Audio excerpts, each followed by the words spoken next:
This interview with Diana inflicted more wounds. William, then only 2 months into his first term at Eton. Do you remember the first 2 months of high school? How you're navigating so many different social circumstances. You're navigating additional homework load. You're being asked to do things in classes that are a step up, a significant step up from anything that you've ever done before. 2 months in, you're barely starting to get your feet under you in that situation. You're barely starting to understand how to have your week function so that you get through the homework and can get to the extracurricular activities and can still see your friends from time to time. It's a lot to juggle. And here comes this panorama interview. He chose to view the broadcast alone in Dr. Gailey's study. He was already in a fragile state. The Queen actually told a palace source that she was worried he might have a nervous breakdown. His housemaster was also concerned, and when he heard that the interview was going to air, this Dr. Gailey, the headmaster, actually called Diana and urged her to prepare William in person for what was coming. "Is that really necessary?" she pleaded, perhaps dreading how her wise old man would react. Yeah, because, of course, when he was younger, she overshared at 12, 13, 14. But now that you're, 14, 15 and into your high school years and away from me even more, and I'm doing things that I'm a little embarrassed about, now I'm going to fail to share. I'm going to fail to give you the information you need to process your own life. It's so cruel.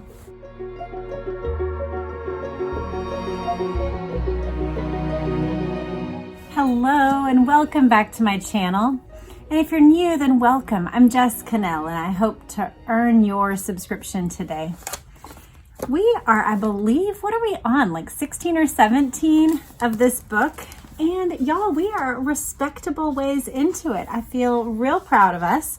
We're moving through this one at a much quicker pace than we did our last fat book, which was Chappaquiddick. If you have not been with the channel, you might be interested to know that we do some Kennedy-related topics. We have done Ask Not, the Kennedys and the women they destroyed. We have done Chappaquiddick, the story of power, privilege, and the Ted Kennedy cover-up. We also did the story of Melania.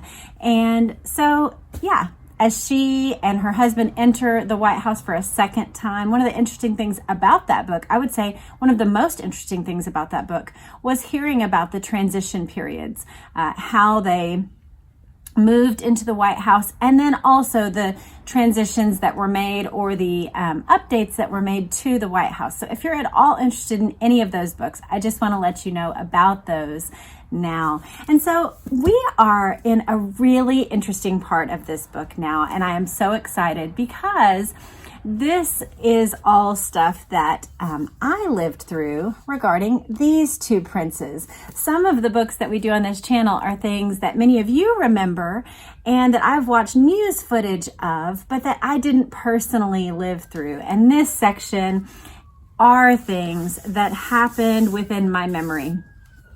I'm no spring chicken. I'm 45, but there are things that happened, like some of the Diana interviews I vaguely remember. Certainly their wedding I didn't stay up for, but the things with William and Harry are, I guess they're more age peers to me. So last time when we left it, we had walked through the boys growing up and being at Eton together. But we had the ominous ending that sounded like there was going to be a fork in the road where their perspectives would kind of take a unique turn. I'll say that, like each one of them would be developing in their own developmental stage, but also the things that they were aware of at the ages that they unfolded and how that's going to affect the way that they view the two primary people in their lives, of course, their parents, as well as the outflow of their actions. So really good things coming up in today's readings, and I'm excited about that. I do want to let you know and kind of give you a little heads up. This is about 6 weeks away, but I just want to let you know that over spring break, we are going to be doing an all Kennedy time where we just go through JFK assassination things as well as Kennedy family items. So if you're interested in Kennedys, get yourselves ready, because that is going to be a fun probably 2 weeks period. Honestly, I have a lot of material and we're going to have fun with it. So just a little heads up for that. Let's go ahead and get into today's reading. From their earliest childhood, the young princes were collateral damage in a cold war between their parents, one that could turn hot in front of them in alarming ways. The 2-year age gap between them was critical in forging their distinctive worldviews, and equally so in shaping their perceptions of their mother. Prince Harry idolized Diana more and understood her less.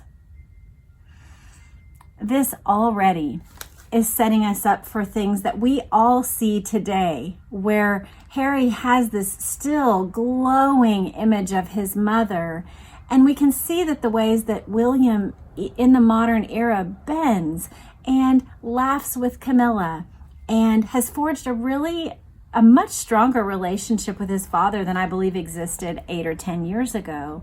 But how surely his knowledge of the things we're about to read inform his willingness to give the benefit of the doubt to his father and not only see his mother as an unblemished saint.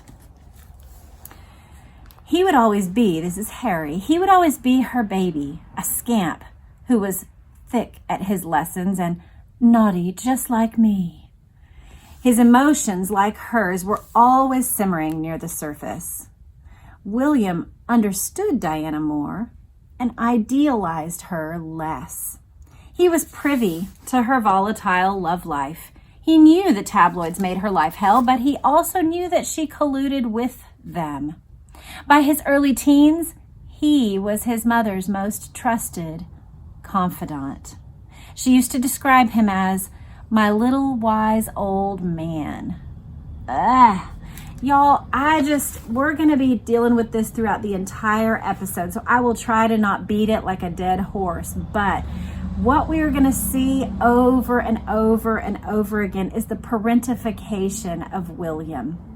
That he was put in a position where no child should ever be. A 12, 13, 14-year-old boy or girl should not be in the position of advising, coaxing, restoring the emotions of the parent. That's not the child's role. And, I've talked to you guys about this podcast before. There's a podcast that talks about the idea of attunement, which is, I think his name is Adam Young, but he talks about that basically you don't have to get it all right. It's not a goal of perfection. We're not seeking to be perfect parents, but we are seeking to be faithful and dependable parents who recognize that we're the ones who bear the hard things and we are attuned to our children. We are aware of what they need rather than them being aware of what we need. And what we see over and over again throughout this coming section is Diana, with all of her emotional angst, putting the weight of that onto her preteen, young teen, and middle teen son's shoulders. And as she does it, you can see his childlikeness trying to kind of almost laugh it off and bear it. His preteenness trying to somehow find a middle path, because that's what a child wants. They want relationship with the parents. They want to still be able to honor their parents. And so they want to see everyone else as the enemy and this person as the hero. And then the angsty teen years, we're going to see his final responses to her as she sinks the weight of her emotional turmoil on her children's shoulders, Now, Harry doesn't seem to bear it in the same way, and this is one of the places where Tina Brown does a great job highlighting the distinction between the two princes and how that affected not only their perspectives in the moment, but also their perspectives as they have aged. Simone Simmons, Diana's psychic pal, recalls about William, "He was so sensible that he put the rest of us to shame. He was never an ordinary teenager and always sounded so much older than his years." That was due in no small part to the way Diana was so forthright with him. Tina Brown notes, "It was a pity she didn't listen more to his advice. He apparently gave her a warning. 'Mummy, Bashir is not a good person,' trying to warn her about Martin Bashir, suggesting that his antenna for these things was actually operating better than her own." Diana used her elder son as both a stand-in and a buffer. A stand-in, of course, taking the emotions that a husband would have borne the shoulders of, right? That a husband would have taken and heard and listened and hopefully attentively responded to, helped her process through and helped her get past, right? Like not only operate out of emotion, but also, so the emotions of her life had a proper vehicle, and that would have been her husband. But no, her son became the stand-in for that and a buffer. She toted him along for meetings with journalists. Listen to this from Piers Morgan. He describes a day in his diary where he had lunch with Diana and the 13-year-old William at Kensington Palace in 1996. And he says the princess allowed him to ask literally anything. William insisted on a glass of wine. He's 13. Insisted on a glass of wine even when Diana said no. He seemed thoroughly up to date on all the tabloid rumors of her lovers. The astonished Morgan noted, "He is clearly in the loop on her most bizarre world, and in particular, the various men who come into it from time to time." Super tragic for William. Diana's most recent romantic adventure with the sturdy hunk Will Carling, captain of the England rugby team, whom she had met in 1995 working out at the Chelsea Harbour Gym Club, was somebody that William admired. He idolized Carling and had met him several times with Diana. It's unclear when William came to realize that his hero was a sporting visitor in more ways than one. Carling's wife, the television personality Julia Carling, conclusively enlightened him and everyone else when she divorced her husband, making it clear that the princess was at least one of the reasons. "This has happened to Diana before," she told a reporter. "You hope she won't do these things again, but she obviously does." Diana was livid about these comments, and she was criticizing it at this lunch with Piers Morgan. "Honestly, I haven't seen Will since June 1995, William interjected. "I keep a photo of Julia Carling on my dartboard at Eton." This exchange reveals much about the dynamic between mother and son. For Diana to include the future heir to the throne at a meeting with one of the royal family's most reckless press tormentors and freely referring to a casual affair was on its face amazing. I love the way that Tina Brown is taking us on this journey, because here is her little parenthetical comment that is so helpful. She says, "Try imagining William's wife, the Duchess of Cambridge, the now Princess of Wales, and a teenage Prince George doing the same today." It's impossible to imagine. Not a chance, right? This is such a helpful comment from her because it does highlight the distinction of someone who is being a faithful parent and someone who wasn't. I got a comment in the last video that someone thought I was being overly harsh on Diana. And you know what? I don't mean to be. My goal in every discussion that we have is to be a good judge of character, to be someone who pulls out the necessary things so that we can each weigh a situation with information, with insight, and yes, with grace and compassion, that we are all human. Like I said, I am not holding up a standard that you have to be a perfect parent. None of us could achieve it. But there is a standard of faithfulness. There is a standard of be the adult, right? Be the person who bears the hard things and doesn't make your preteen, who has their own adolescent and sexual discovery things that are happening in their own bodies and with their own desires and their hormones. Like, they're going through enough at those ages, so they shouldn't also have to bear the weight of your friskiness out in society because you married a man who, like it or lump it, neither one of them could care for the other after a few years' time. Neither one seemed to be romantically or actually interested in one another. The only thing they did was just war. William knew how to slyly dare his mother to deny him his request for wine in front of a journalist. He already understood that his status of being her emotional rock, right, gave him the upper hand. Not only was he used to hearing about her lovers, but he'd also found a way to deal with it at school by putting her lover's wife's face on his dartboard. He was essentially announcing to the boys down the hall that he knew what they were whispering about. William learned early to veil his emotions. He was more sensitive than his bravado suggested. When the Camilla Gate tapes were released, and it's excruciating to imagine what kind of Tampax-related ridicule of his father that William endured. For a time afterwards, he did regress in his studies. In this situation, at least, William and Harry were just like many boys in their school. Their parents adored them and hated each other. On weekends home, William would try to make stilted conversation at the Highgrove dinner table through his parents' stony silences. Again, we have the parentification. And someone that I loved very dearly in my life had this as part of the makeup of her life. And she, at young ages, went through her parents' divorce. And in her own way, she bore on her shoulders the weight of trying to make each one of them happy. It's such a terrible weight to endure. And it's something that, would just gnaw at her and control her. Like, she couldn't not do it. Even once she was an adult and she realized, hey, that back there was unhealthy and I shouldn't be doing it in the present. It's a weight I wasn't meant to bear. Like, God can see to them, and their current resources of friends and family can help bear the weight of that. I'm not responsible for making each of them be okay. It still plagued her.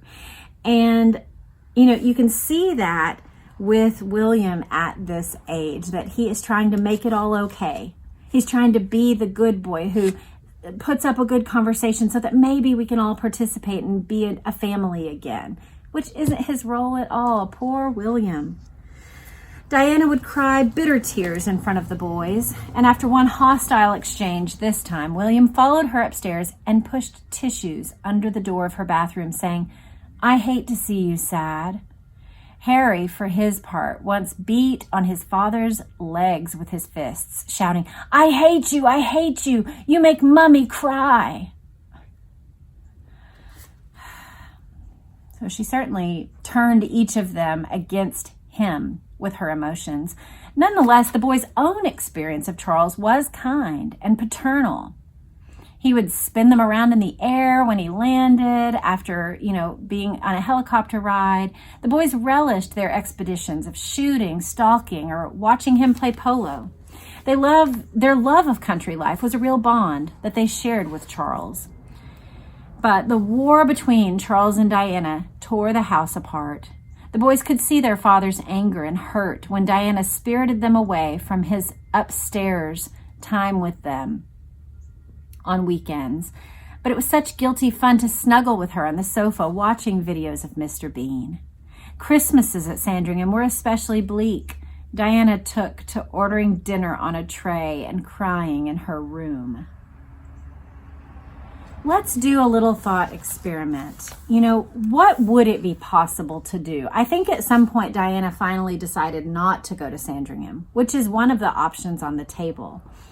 But what would be another option? Maybe to have select engagements that you do at Sandringham and then withdraw to your room and kind of regather yourself, remind yourself of your purpose. Like, I'm here for the boys, no matter what Charles does or doesn't do, no matter what the other royals do or don't include me in, or how they make me feel. Like, I can always step away to the restroom to gather myself. Another option would be to only go for a limited amount of time, right? To say, you know what, I'm not going to go for the whole time, but I'll be there for 36 hours over Christmas and Christmas Eve, and that way I can do family things, and then I'll be back to London or whatever. She had options, is my real point.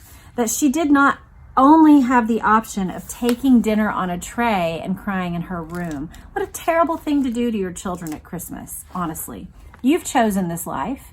You've chosen your affairs. You've chosen to respond to Charles in the ways that you have. Now, does that mean he's without fault? No.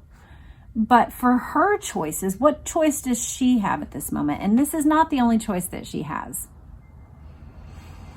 Most unsettling for the boys was that for years they actually had no idea what ailed their mother. All they knew came from hints and whispers, the slamming of doors and muffling of tears, the sounds of vomiting in Diana's bathroom until she emerged looking flushed and sedated. It gives you a feeling of comfort. It's like having a pair of arms around you, she once said of her bulimia. They were not yet aware of the unshakable offstage presence of Mrs. Parker Bowles, who haunted Diana's psyche. The boys did not know that after they returned to school on Sunday evening and Diana was on her way to London, their father, after an early dinner, would dismiss the staff and borrow the chef's car to drive incognito to his mistress's house. The hostile, weeping mother that they saw when their father was around was almost unrecognizable from the light-hearted playmate who radiated their days. Her friend, Harry Herbert, said, "Suddenly, these boys came thundering round the corner in their dressing gowns." This was before bed, and just watching her face light up, going from sad chat to suddenly, boof. I'll never forget that moment. And them, crawling all over her and things flying everywhere. And through all the difficulty of all the other stuff at that time, you could see that the most important thing in her life were her boys. Yeah, there is this duality to Diana, and I don't want to make it seem as if she's all unhealthy mother. I do think she was an extremely affectionate mother, darling to them, and very playful. One of the best things we can give to our, especially young boys, there's a book about it. I think it's called The War on Boys. I might be wrong about that. But Jordan Peterson has done an interview with the author, and he talks about the importance of play in the lives of young boys, and it's a fascinating discussion. One highlight, we'll get right back to the reading, but one highlight that I loved from that is that by playing rough and tumble physical games, little boys actually learn the skills that we all want them to have as men, which is how far is too far. They need a wise and engaging playmate who is an adult or someone significantly older than them that can say, no, we don't bite, and kind of set the boy aside, like, I'm happy to play with you. If you bite me, the game ends, right? They need someone who will teach them, this is too far. But no, all this is fun. Let's keep doing this. Let's be playful. Oh, no, if you throw a tantrum, the game ends. We don't play like that. You have to, if you engage in play, then we play, right? All those things are things that are learned through play. So anyway, didn't plan to talk about that, but hearing her talk about this is one of the greatest gifts that we can give to boys. And if you don't know, I have a large family and all but one of them are boys. So the idea of rough and tumble, silly play with boys is actually extremely important for their development. And she did that. She took them to theme parks, shooting ranges, and films. On holiday escapes to the Mediterranean and the Caribbean, they buried her up to her neck in sand. When William started to get seriously interested in girls, she actually arranged to have a trio of supermodels, Naomi Campbell, Cindy Crawford, and Christy Turlington, no less, wait for him at the top of his stairs when he got home from school. I don't know if that would be welcome or not. Like, it would almost be embarrassing, I think. He said, I think I pretty much fell down the stairs on the way up, he later recalled. Harry cherishes the memories of driving with her in her old school BMW, through the country lanes with the roof down, listening to Enya, I think it was. God, a blast from the past. All that was part of her being a mum. On sports day at Harry's nursery school, she kicked off her shoes and ran barefoot in the mother's race. She would come and watch us play football and smuggle sweets into our socks, Harry remembered. And I mean like literally walking back from a football match and having sort of 5 packets of Starburst. Nowhere were they more carefree than on the rugged, windswept Isle of Seal near Oban in Scotland. I'm probably saying some of these names wrong. I don't know how Scottish pronunciations. This was where Diana often took them to stay with her mother, who lived there alone, very simply, ever since her second marriage to Peter Shand Kidd had fallen apart. Despite Diana's feelings of abandonment when Frances had left Earl Spencer, mother and daughter retained a complicated bond. They feuded and fought, but they also laughed and confided. In his memoir, Anthony Holden recalls Diana showing up for lunch with Frances at a time when all the tabloids were saying they weren't even on speaking terms. At the remote cottage on Seal, Frances, or Super Gran, as the boys called her, loved packing them all up into her ancient car to take them to the sea life sanctuary. With no spying royal servants around, Diana felt so relaxed that she did the dishes and ironed the boys' clothes. But there was a destructive side to Diana's mothering too. Rampant insecurity dictated that Diana always needed to be first in her boys' hearts. They got used to people they loved suddenly disappearing or falling out of favor. On William's first day of school, nursery school, Nanny Barnes, Baba as he called her, simply vanished. He had been used to toddling into her bed in the morning for a snuggle before going to wake up his own mother. After telling Barnes that it would be better if she departed, Diana banned her from any last hugs with her charges or even sending them a postcard. That is cold. It actually reminds me, those of you who have watched the channel for a while will remember we read about Jackie Kennedy, and there's a whole article about her, how Caroline and JFK Jr. were parented. I'll try to link that in the comments here. But she did the same thing to their nanny. She just cut her off and said, I think it'll be better for everybody if we just do it that way. And it wasn't better, actually. It caused heartache on both sides. But I think both of the instances were due to jealousy on the part of the mother, that things were a little too close, the children were relying on them a little too much, and so they cut off the nanny. 24 years later, the chivalrous William showed the depth of his feeling when he not only invited Baba Barnes to his wedding to Kate Middleton, but also gave her a prime seat in Westminster Abbey. Diana's pattern of cutting out people they cared about continued throughout their childhood. The boys' favorite cousins, Beatrice and Eugenie, were banished when Diana fatwa'd her sister-in-law for revealing that she had developed varicose, which I don't know what that is. Maybe, is it warts or some sort of foot disease? I'm not sure. She had developed it after borrowing Diana's shoes. So she put out a petty little comment, and suddenly the boys can't hang out with their cousins anymore. That is ridiculous. Because of Diana's resentment of the boys' affection, babysitter Tiggy Legg Bourke, their beloved big sister, found herself excised from William's confirmation ceremony in March 1997. So she didn't even get to go. Interestingly, though, William invited Tiggy instead of either of his parents to Eton's 4th of June annual family picnic later that same year. Isn't that interesting that he kind of was like, you cut her out of my confirmation, I'm going to include her in something else and cut you out. Sounds like William had a bit of an interesting personality in these ages that's, to me at least, been hidden. I didn't realize that he had this sort of, he knew about his mom, a little bit catty toward her, a little bit like, I'm going to get the wine anyway. I don't care. I'm 13. I'm going to order what I like. And interjecting his own comments about her love life. Like, what a complicated set of circumstances for him to walk through. Well, after this, Diana actually took to the press to attack Tiggy.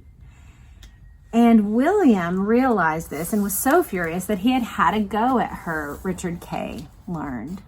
Super Gran also was cut from William's confirmation over some trivial slight.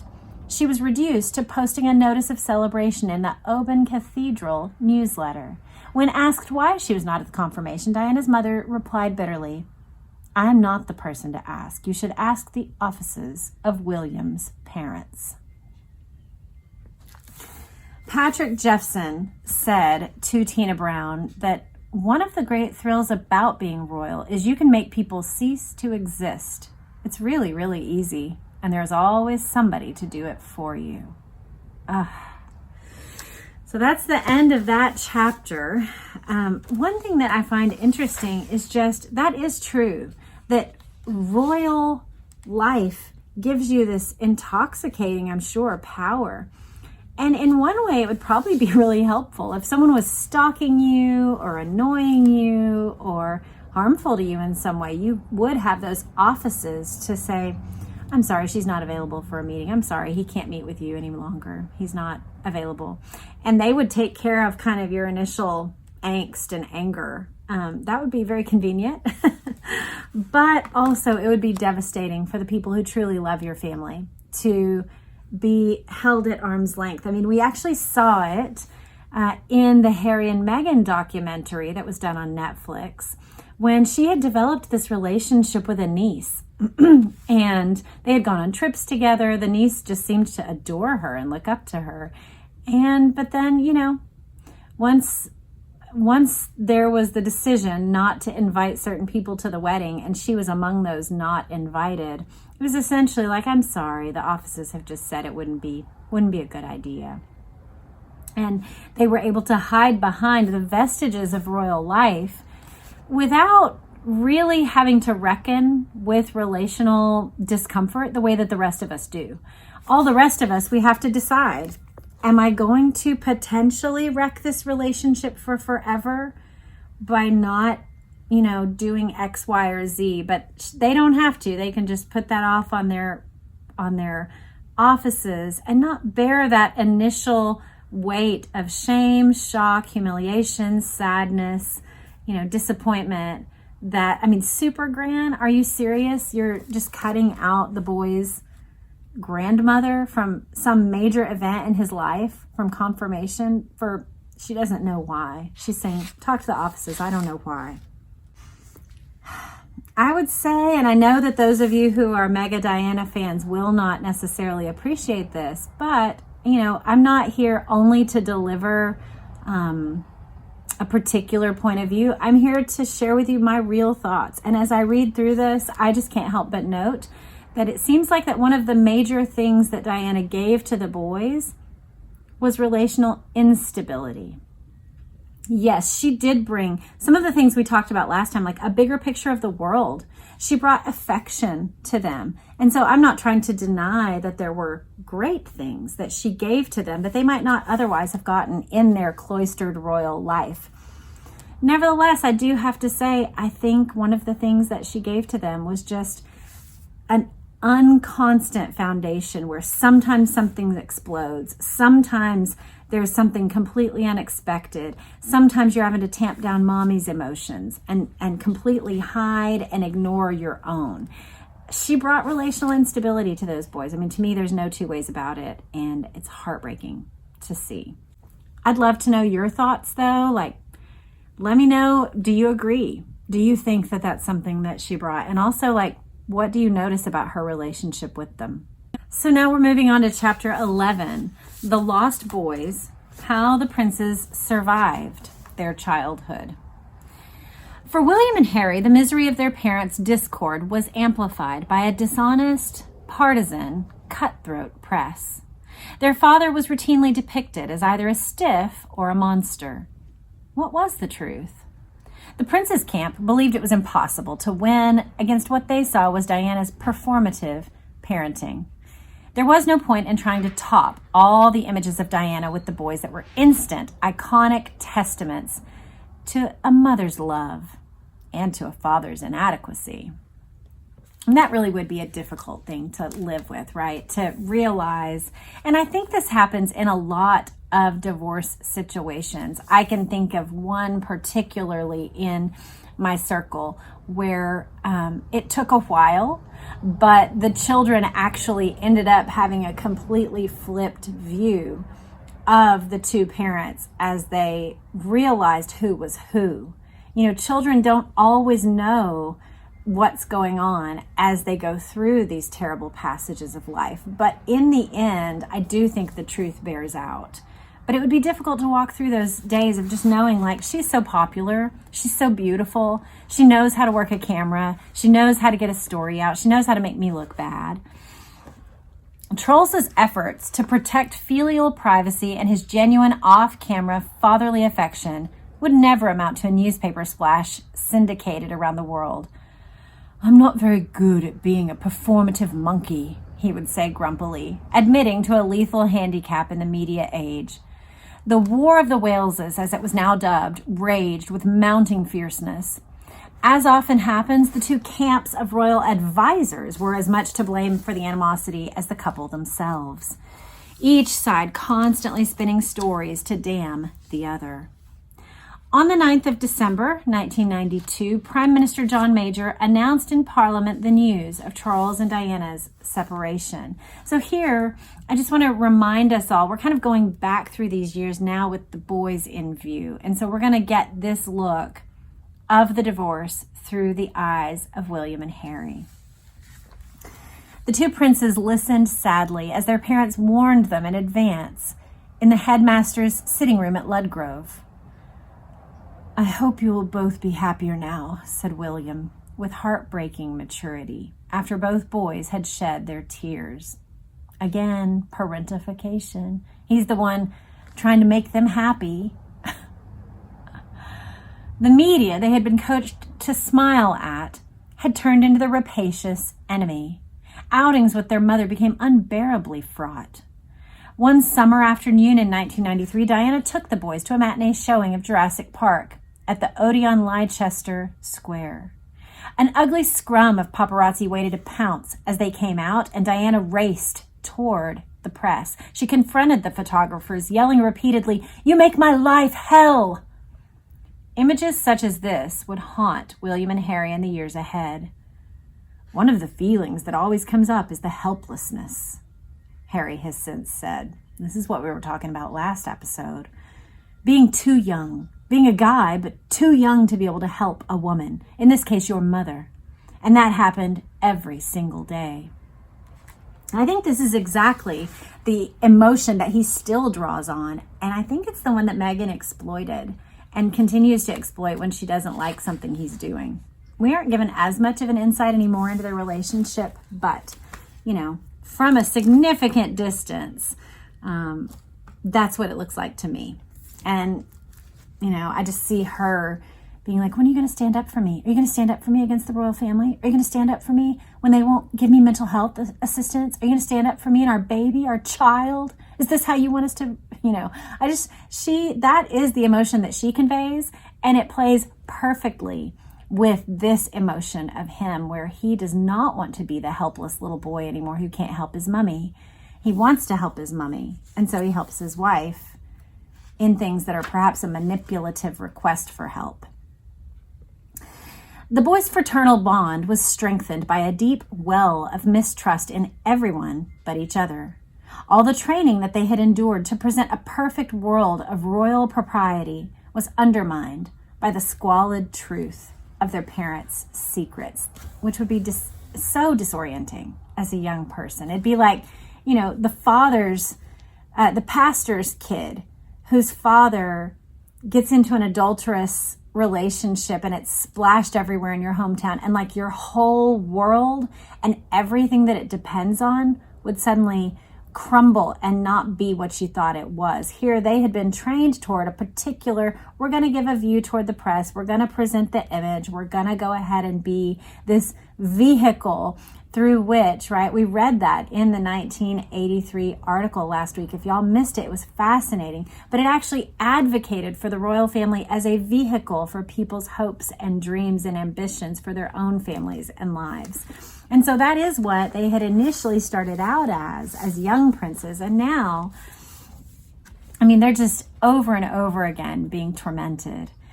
They were heartsick at their father's admission to Jonathan Dimbleby that he had been forced into marriage to Diana by Prince Philip, and that he had been unfaithful to Diana with Camilla. On the morning of October 17th, 1994, they were summoned to the headmaster's study for a meeting with Diana, who had rushed to Ludgrove once again.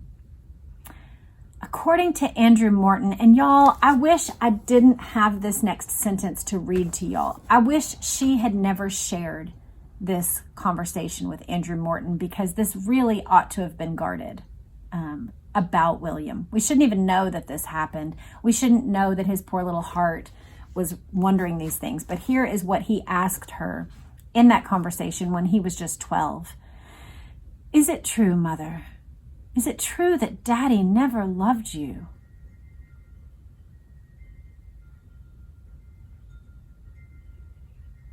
Almost simultaneously, they were mortified by the fallout from the publication of Princess in Love. Closely based on 64 of Diana's love letters, this tell-all book told about their mother's furtive affair with James Hewitt from 1986 to 1991. Hewitt had been their adored writing instructor. He's perhaps the most famous of the men that Diana had her adulterous affairs with. Uncle James is what the boys called him. He was a regular weekend visitor at Highgrove with his dog, Jester, when their father was away. He had been an immediate hit with the boys. Hewitt took the boys on a guided tour of the barracks, and in an inspired gift, he commissions 2 miniature flak jackets, army green trousers, and 2 berets. He taught them how to march, how to salute, how to carry a rifle, and best of all, he allowed them to climb into a tank. So, I mean, you can just imagine any set of boys would be like, this guy is the coolest guy ever. Like, he's tough, he's ready to go with any adventure. He sees to our needs and includes us in it and makes us feel like we're a part of the adventure. Like, every little boy would be totally wooed by this. Now, it turned out he was her lover. Ludgrove made every attempt to shield the boys from the deluge of dirty laundry. This publication had an unfortunate result for Harry. It also amplified rumors that the red-headed Captain Hewitt was his real father, even though the dates of Harry's conception conclusively do not match up with the Diana Hewitt affair. Tina Brown offers us another parenthetical comment that is helpful to us. She says, my own skepticism about Harry's paternity was banished by a trip to Althorpe, where ancestral portraits on the wall prove that Harry had no need of Hewitt's incursive genes to provide his ruddy coloring.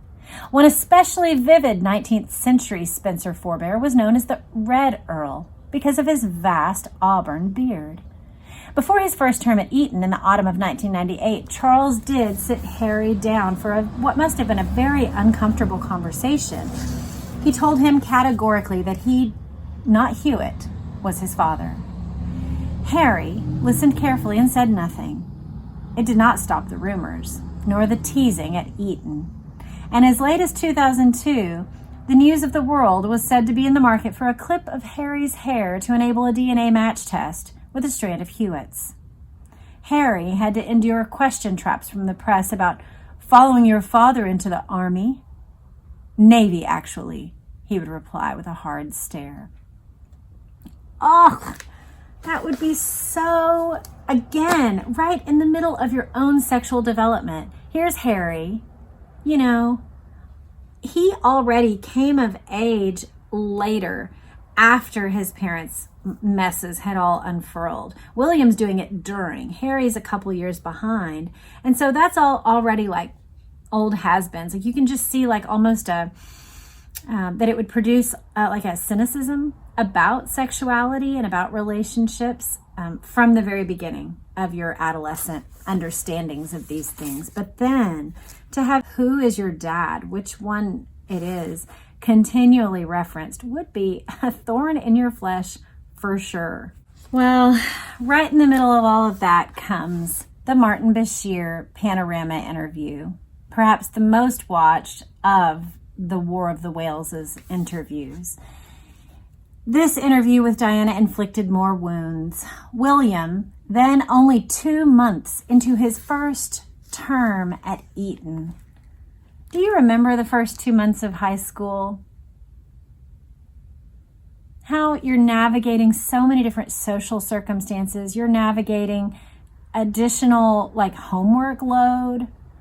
You're being asked to do things in classes that are a step up, a significant step up from anything that you've ever done before. 2 months in, you're barely starting to get your feet under you in that situation. You're barely starting to understand how to have your week function so that you get through the homework and can get to the extracurricular activities and can still see your friends from time to time. It's a lot to juggle. And here comes this panorama interview. He chose to view the broadcast alone in Dr. Gailey's study. He was already in a fragile state. The Queen actually told a palace source that she was worried he might have a nervous breakdown. His housemaster was also concerned, and when he heard that the interview was going to air, this Dr. Gailey, the headmaster, actually called Diana and urged her to prepare William in person for what was coming. "Is that really necessary?" she pleaded, perhaps dreading how her wise old man would react. Yeah, because, of course, when he was younger, she overshared. She's like, yeah, let's talk about it. Let's put my affair partner's wife's face on your dartboard and laugh about it. Totally cool at 12, 13, 14. But now that you're, 14, 15 and into your high school years and away from me even more, and I'm doing things that I'm a little embarrassed about. Oh, now I'm going to fail to share. I'm going to fail to give you the information you need to process your own life. It's so cruel. I'm sorry, y'all. The more that I learn about Diana, the less of a fan I am. I think she was a wounded young woman who brought her woundedness and her selfishness into moments like this and failed to reckon with the things that she was actually doing until it was too late. Her intrigues were consuming her, and she preferred not to consider their consequences. Only when Gailey called again and pushed her did she agree. On the eve of the Bashir interview, Diana lay in wait for William outside Eton's 15th century Gothic chapel as pupils filed out from Sunday service. The last to emerge, he had his head down, a Diana-like stance that he had lately begun to adopt more and more. When she called out to him, he responded with a sullen stare. As a little side note, is it any wonder that William has no religious affections, given that his confirmation was used as a ping pong match with Super Gran?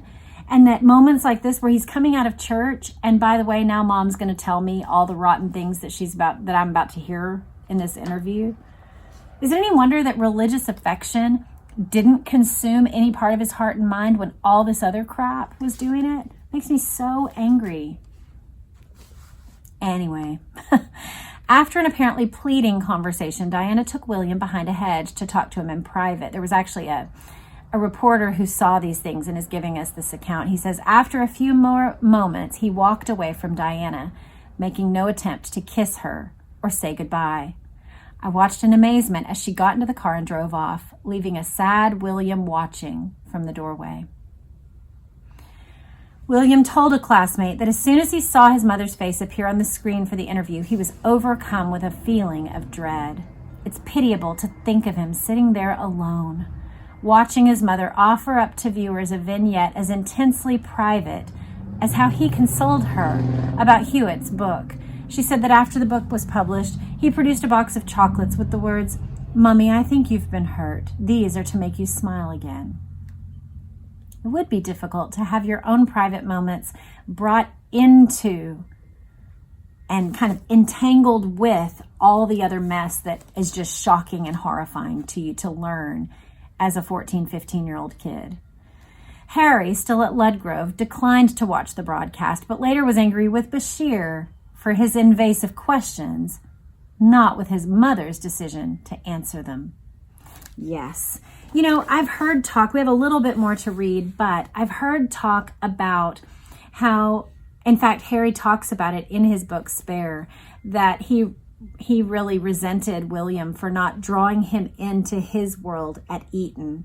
But when I see situations like this that are just happening just 2 months in to his time at Eton, not to mention the death of their mother that also happens in the interim period between when William began Eton and when Harry began Eton, you can understand how he really had his own set of experiences that solidified his understanding of the world, that would certainly impact his understanding of social things and who you can trust and what you can share and what you can't.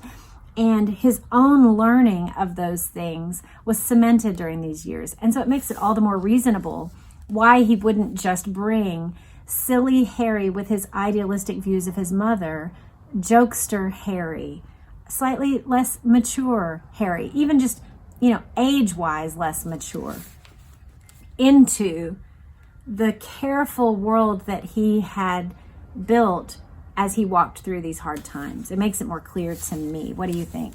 The final little bit that we're going to read today says, by the time Dr. Gailey returned to his study at Eton to collect William, he found him slumped on the sofa, his eyes red with tears. He pulled himself together to rush back to his room, but when an hour later Diana telephoned on the house phone, William refused to take the call. On his return home, his mother felt the full force of his hurt. He was furious that she had denigrated his father, furious that she had mentioned Hewitt. He felt humiliated that it had all been aired on television, which he knew would inevitably lead to more torment from his friends. The next day, he did bring her flowers, which is just like beyond the pale parentification. That he would even be thinking of this in this moment. She should be bringing him gifts. I mean, really, she should never have done any of all this, but she should be the one attending to him, saying, darling, let me get you that favorite mac and cheese you love. Let's go for a walk in the woods that has always been our place to talk, or whatever. Diana was convinced he would never forgive her. She kept asking Simone Simmons, what have I done to my children? This is the question that undependable parents don't ask before they do the thing, right? This is the question she should have thought about long before. It's just like we were talking about a minute ago about royals being able to kind of give themselves some space and margin from the actual repercussions of their actions by using their offices to do their dirty work for relational discard. It's the same with this. When she's pursuing her relationships with all these guys and their weekends and their this and that, she's not thinking of this moment. I had a pastor growing up who's a really godly man. He's still a faithful pastor who teaches the Bible, and he has impacted my life in so many ways. One of the things that he said he keeps in the back of his Bible is a list of all the people who would be brokenhearted if he turned away from the Lord towards particularly sexual sin against his wife. I don't know if he still does now when he's in his 80s, but at the time when he was in his 50s and 60s, he kept that list right there to remind him of the cost that it would be if he gave in to the feelings that we all have. Everyone could be enticed by the admiration of others. Everyone could be pulled in, particularly in Diana's case, where your husband has already gone off with Camilla. I can totally see how it would be easy to feel drawn toward, well, I'm just going to have my own, boy toys. But at no point when she was pursuing those did she have in mind these moments, which were sure to come. And they did come.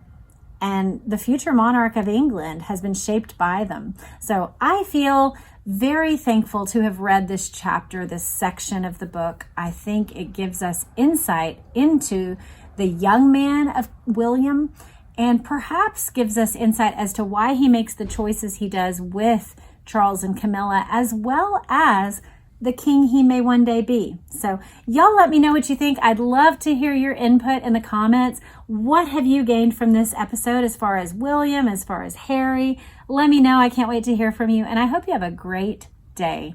Bye.